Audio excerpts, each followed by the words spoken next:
Good morning, everyone. For those of you in person with us here and those watching online, we're excited that you're spending your New Year's Eve with us here today.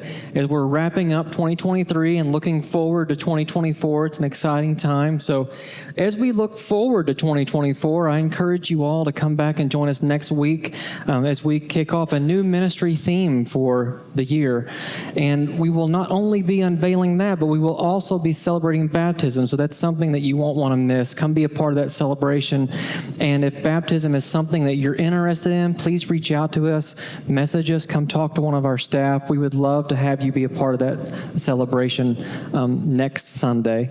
But today, on New Year's Eve, as we're wrapping up 2023, it's a time whenever we also always talk about how quickly the year's flown by.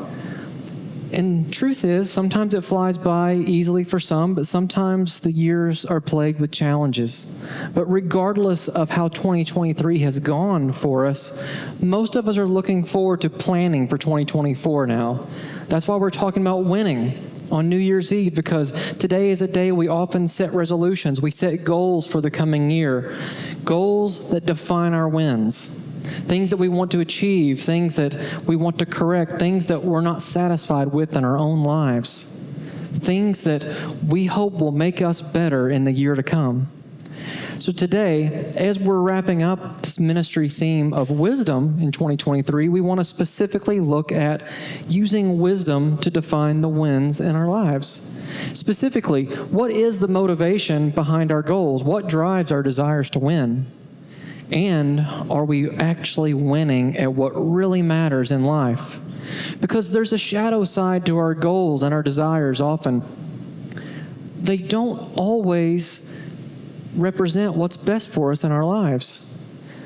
Our goals and the achievement of those goals may not be what's best for us. We can easily be deceived because it feels really good to win. It feels good to succeed. And these feelings influence us to typically view success as something positive. But it's not always. Success is not always good. History and life shows us that it's not always good. Successful outcomes can have positive or negative impacts on our lives and on those around us. I mean, I don't know about you, but this happens to me all the time. I can be working hard on something, thinking I'm on the right path, working hard to achieve goals that I think are the right things for me. And when I get there, I celebrate when I've achieved them. I celebrate with my success. And sometime later, not always, and sometimes it takes many years of reflection to realize that maybe that goal that I achieved, maybe that success that I felt at that time really wasn't the best thing for me. Maybe the net outcome of that success actually was a negative impact on my life, and I actually failed by succeeding. This is why how we define success is so important, because it often determines our future. Because succeeding at the wrong goals can lead us to ultimate failure. So we have to set our goals rightly. And that's why we're focusing on that today. Today, a day whenever we typically set goals, it's a big day for us. But as I alluded to earlier, it's also a day that we're ending a year-long journey on the theme of wisdom. And if we've learned anything about wisdom, it's that the focus and the search for wisdom never ends. So just because our theme for it is ending today, I hope that the feeling and the desire to search out wisdom and add it to your lives never ends. So a challenge today begins. As we set our goals for the future, will we continue our search for wisdom? Will we continue to seek out how wisdom can be applied to our lives and shape our goals for tomorrow? Or will we simply fall back into our old definitions of winning? So for a bit of a refresher, let's revisit the definition of wisdom that we started the year with. Wisdom is the ability to handle life with excellence. So being excellent requires us to win at what matters. And unfortunately, life often dictates our goals for us. The pace of life pulls us into the fray, and it starts setting goals for us instead of us setting them ourselves. That's why life is so often called a race, because things are moving so quickly. It seems impossible to slow down. It seems like there's always something to attend, always something to get ready for, always something that we're running late for. So we have to figure out how to run this race of life with excellence. And there's a story here that relates to our problem. You may or may not remember this. It occurred in 2021. It might have been overshadowed by a lot of other news at the time. But in England, the Great Bristol Run was taking place. And a gentleman named Omar Ahmed finished first in the 13.1 mile half marathon. In fact, he set his new personal best time. He finished it in 63 minutes. So let that sink in for a moment. In roughly the time it's going to take us for this entire worship service, this guy ran 13 miles. It's not too shabby. And the sad thing is, if you look up that race, he's not listed as the winner of it. Someone else is. Someone who finished 4 minutes later than Omar did. Omar was disqualified. Why? Well, Omar ran the wrong race. He actually signed up for the 10K race that day. And the thing is, the 10K and the half marathon started the same place. But at some point, the routes diverged, and Omar took a wrong turn. He ended up running the 13.1 mile race. By the time he finished, I figured out he wasn't on the 10K. It was too late to turn around. So compared to the half marathon runners, he ran the same race, the same distance, the same route, and he outran all of them and ultimately lost by winning. He performed well. He succeeded, but he didn't handle the race with excellence. He succeeded, but he ran the wrong race. So as we look at the race of life that we all find ourselves in, we have to ask ourselves, do we know the race we're running? Do we know what we're trying to achieve to make sure that when we come to the points where we need to turn, that we make the right turns and don't end up on the wrong path? Because we're running with a lot of people. It's easy to get pulled in to just go with the flow and let the flow of life start dictating what our wins are. But we can't do that. We have to figure out what criteria we need to really let godly wisdom define our paths, to set the right goals for us. So knowing the race that we're running is essential for setting our goals in life. We may have to change course. That's okay. Omar didn't have that chance. By the time he figured it out, it was too late. But it's not too late for us. We still have time to shift gears, to run the right race, to set the right goals. So ultimately, our question as we look at this is, if we're handling life with excellence, what should success look like for us? What should our wins be? And as I thought a lot about how to define these wins, I kept coming to this idea that success really needs to be defined by the unique roles that we find ourselves in life. Because we all have roles that we have to succeed at. Roles that we can't delegate to people. Roles that we can't ignore. Roles that require wisdom's guidance. Some simple examples are just being a spouse or a parent. For me personally, being a husband and being a father are roles that are uniquely mine to my wife and my children. They're exclusively mine. I can't give them to someone else. And they're roles that require excellence. They're roles that I need wisdom for. I need wisdom to be excellent at. And the sad thing is, with most of these common roles and unique roles we find ourselves in, we think we know what success is. We take it for granted, but we rarely attempt to define it. We rarely think about what a win really is in them. I rarely think about what is my win as a husband. What is my win as a father? What is my win as a friend, as a coworker? So wisdom's answers for these roles have to be searched out. It requires diligence, effort, and intentionality. We can't take it lightly. And to get started on that, to understand these roles and setting the goals rightly for them, we have to know how to order our priorities. And that's where I think the biblical wisdom literature helps us. I want to lean a little bit on Proverbs here, because the problem that we have many times is that our goals don't align with the roles we have in life. As I said before, we often leave success undefined in them. We don't think about what it takes to be excellent in them, but we need to. We need to plan for it. And Proverbs tells us that we need to be aware of what these roles are in our lives. We need to be aware of the responsibilities that we have to do to achieve them. well. And we have to order goals to fulfill the responsibilities. And that's where we're getting at here. Proverbs, in this particular one, is using the example of a farmer. In verse 27, it says, prepare your work outside, get everything ready for yourself in the field, and after that, build your house. In this time, one of the responsibilities and the roles for this farmer would be to be a provider for his family, to provide safety, security, and provision. And part of that at this time would be a home. And so providing a home is a necessity, but building too soon would be not wise, because it could neglect other things. It could neglect preparing the field for crops. It could neglect the farmer's primary sources of income that are necessary for long-term success. So while building the home early would provide short-term security, short-term provision, and seem to be a success at the time, it would just be a short-term success, because neglecting the crops and neglecting his livelihood and his source of income would result in long-term failure. So handling our roles with excellence and ordering goals properly means that we have to be able to sustain them through good, wise planning. It's necessary for long-term success. Take parenting, for example. What's your goal for that? What's your win for that? Is it just to get your kids out of the house? Is it just to have your kids act right? Is it just to get through the day without them embarrassing you?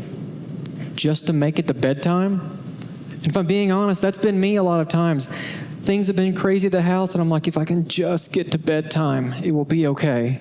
Then things will quiet down. It will all calm down. It'll be okay. But if that's my goal, that's not good enough. That's not parenting with excellence. That's just surviving. We have to ask ourselves, what does parenting with excellence look like in the long term?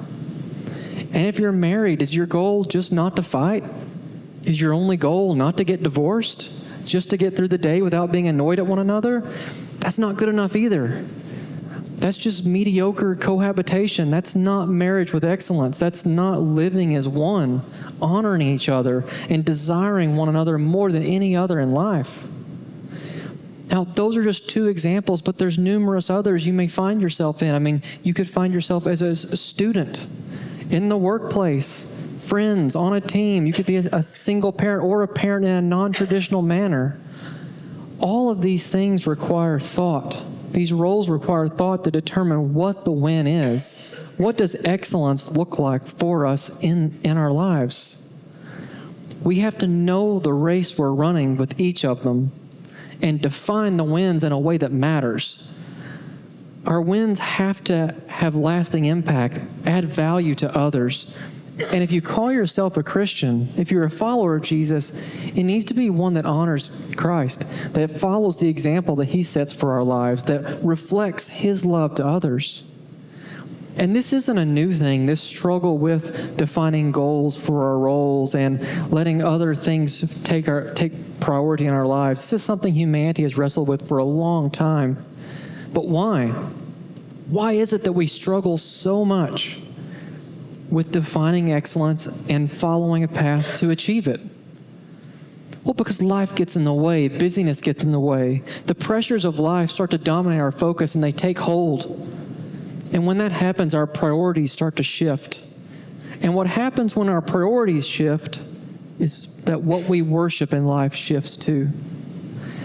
And in that instant, we're running the wrong race. We're on the wrong path. And Paul explained to the church in Rome that the resulting path and shift in worship, when we start worshiping the wrong things, that's what drives us down the wrong path. He tells the church in Rome in Romans chapter 1, speaking generally about humanity, for although they knew God, they did not honor Him as God or give thanks to Him, but they became futile in their thinking, and their foolish hearts were darkened. Claiming to be wise, they became fools and exchanged the glory of the immortal God for images resembling mortal man and birds and animals and creeping things. Now, I've highlighted two phrases here. They became futile in their thinking, and claiming to be wise, they became fools. These statements have lingered with me all year. In a year that we've been so focused on adding wisdom and seeking out wisdom, it terrified me to think about the possibility that we could be thinking we're on the right track. We could be claiming to be wise, yet actually be fools.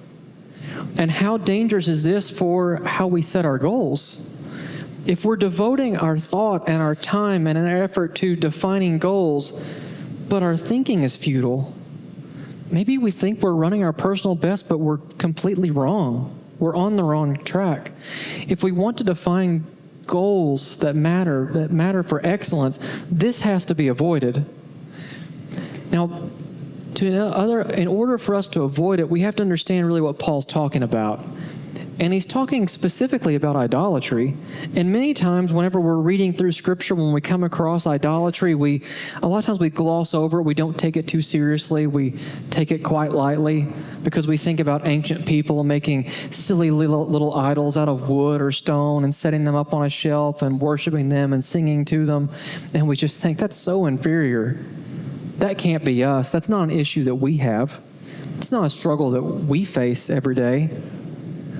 Or is it? I mean, how many times a day do you prioritize a game on your phone over people that are sitting right next to you that need conversation with you? Or you prioritize some cool new thing that you see advertised and you focus on getting it instead of something that you and your family actually need? Or you prioritize unnecessary work over family?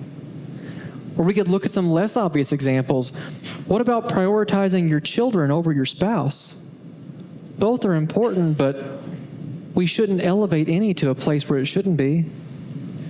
Prioritizing your finances over your health, or even prioritizing how you serve within the church over cultivating a genuine relationship with God.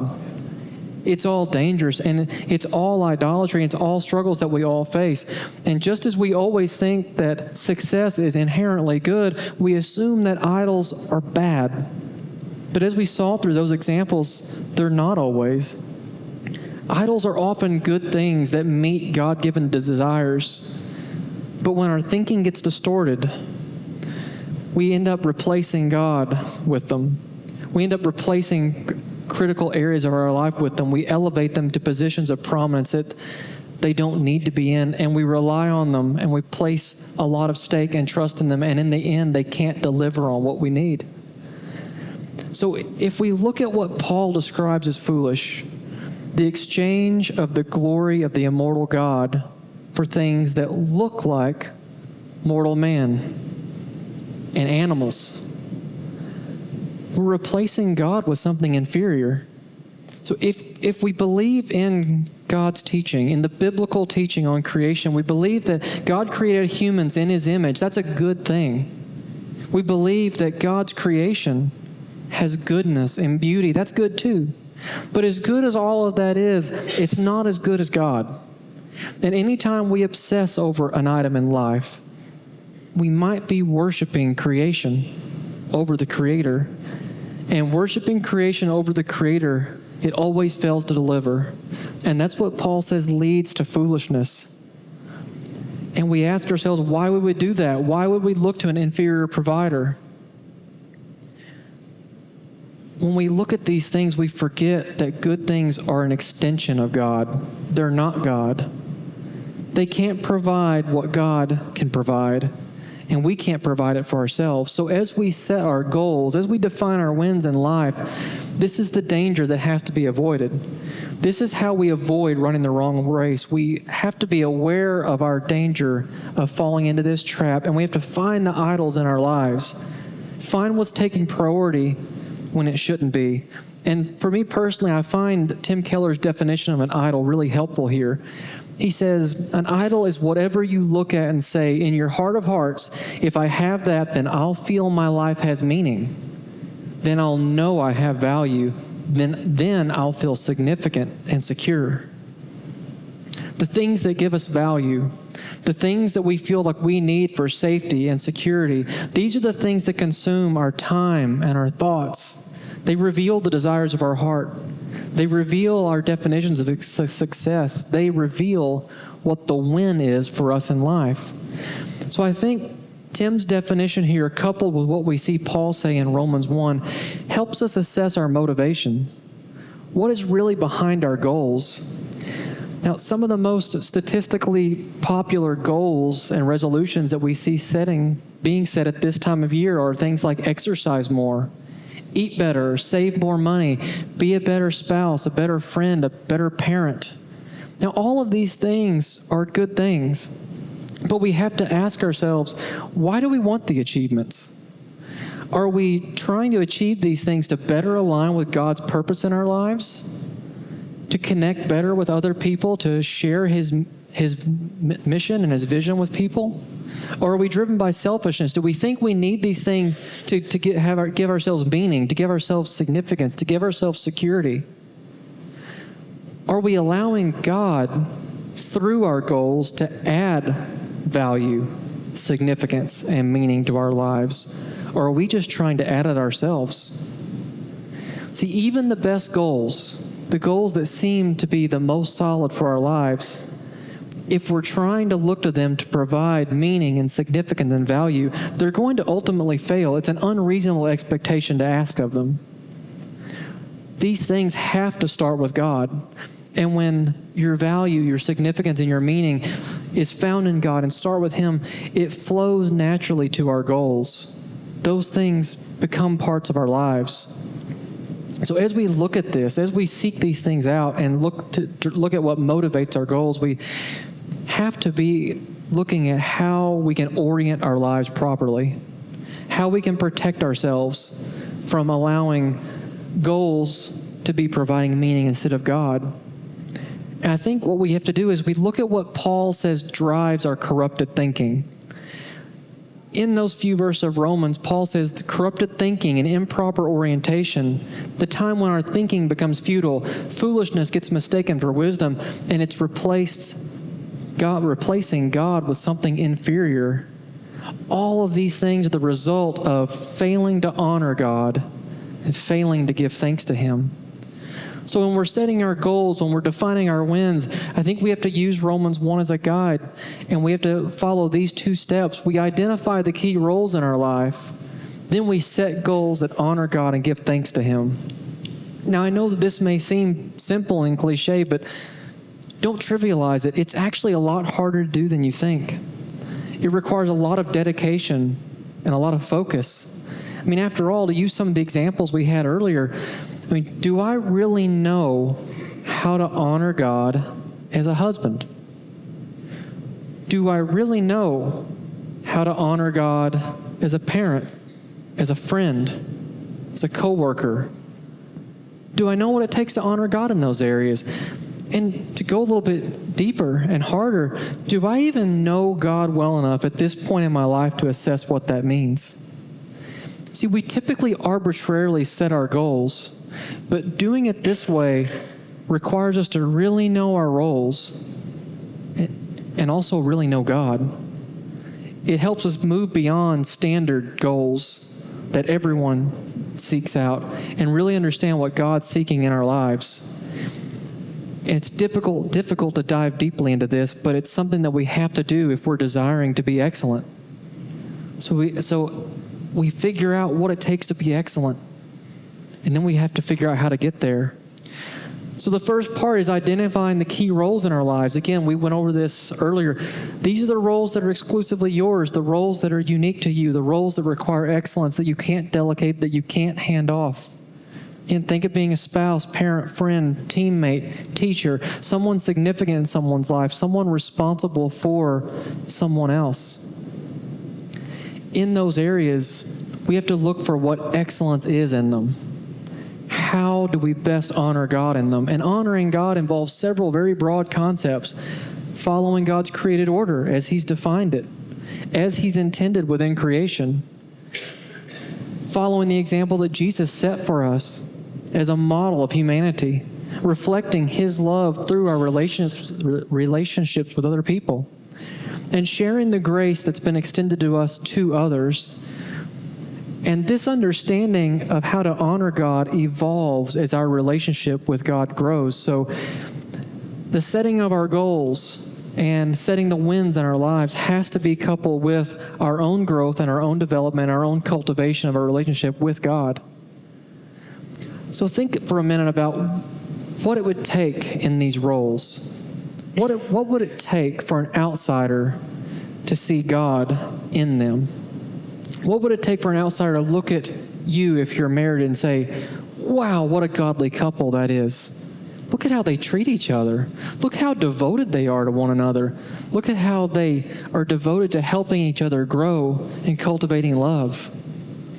Or if you're a parent, what would it take for an outsider to look at you and say, wow, what a godly parent. Look at how they show grace to their children. Look at how they teach them. Look at how they listen to them. Look at how patient they are when the emotions and the tension are running high.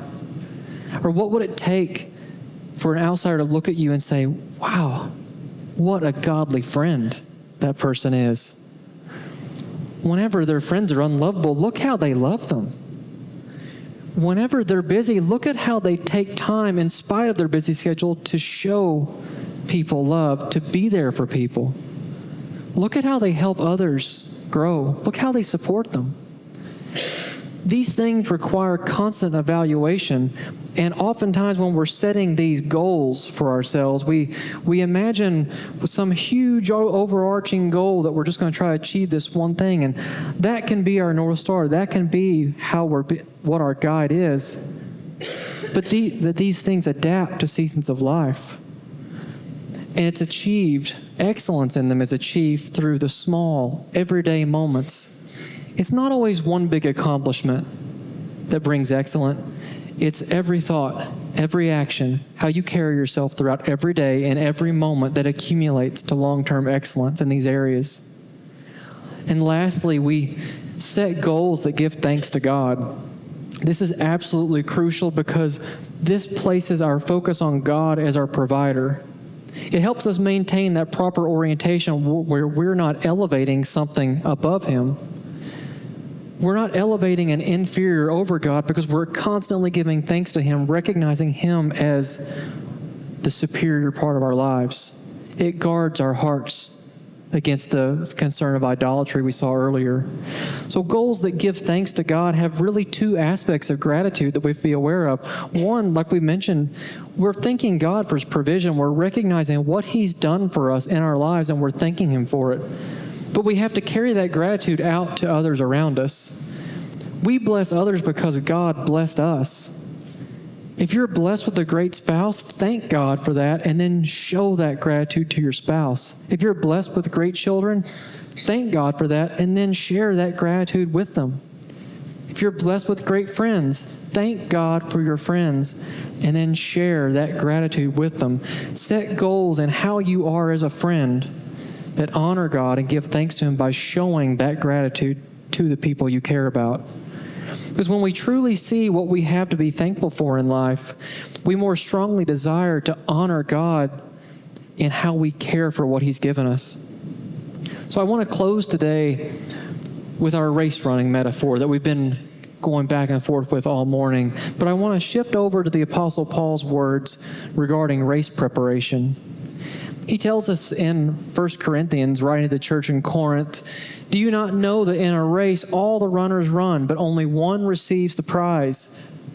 So run that you may obtain it. Every athlete exercises self-control in all things. They do it to receive a perishable wreath, but we receive an imperishable. So I do not run aimlessly. I do not box as one beating the air." We're all running a race of some kind. And runners that run with excellence prepare for the race. That's what Paul's getting at here. The athletes put time and work and preparation in for what they're trying to achieve. And what they're trying to achieve is often something that perishes. But we as Christians have a prize that doesn't perish. It's the prize of life found in Christ. It's the prize of becoming more like Jesus. So we that are Christians, when we're setting our goals, we have a responsibility not to live our lives to become more saved, but once you accept Christ, once you accept and believe in His gospel message, you are saved, you are a Christian. but we have a responsibility to live lives that show we're a Christian, to grow, to become more like Christ, to shape our lives with that purpose. So like Paul says, we don't run aimlessly, we run with intention. We make every moment count to work toward a bigger goal, to run the right race. Because real goals, are goals that are worth winning. They reflect the divine purpose that God has for us. They reflect the love of Christ that He has shown to us. And they permeate every part of our lives. So in a culture so obsessed with winning and achievement, we have to always be asking ourselves, are we doing what it takes to win at what matters most? Because we all want to win. I mean, who doesn't want to win? It feels good to win. But is it really a win if the achievement doesn't matter? So in the roles of life that you find yourself in, the roles that only you can fill, make sure you're handling with excellence. Make sure you're winning at what matters, and make sure you're setting goals that honor God and give thanks to Him. So let's make sure our wins as we move forward and we set our goals for the coming year are really wins, and they're not just successes devoid of meaning. Because life's too short to waste time on things that don't matter.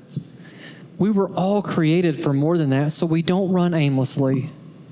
We run with intention, we run with purpose, and we make sure we're winning at what matters most. And ultimately, that starts with living a life that honors God, which has to start with a relationship with Jesus. So if that's you today and you're thinking that that's where you're at, that you haven't started that relationship with Jesus, but that's where you want to go, we want to hear from you. We have people who will be to my left who would love to talk to you. You can come speak to any of us afterwards. And if you're watching online, you can message us. We want to hear from you. We want to help you. We want to answer your questions to help you get started with a life-changing relationship with Him.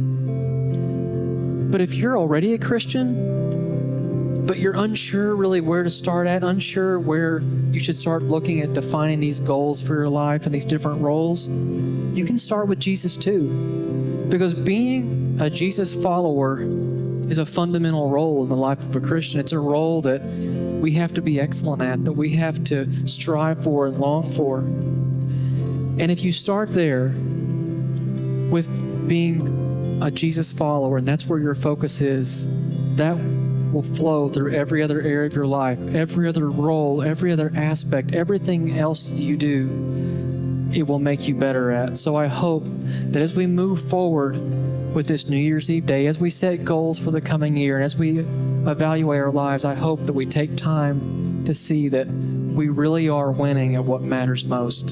So let's stand and worship together. There's no shadow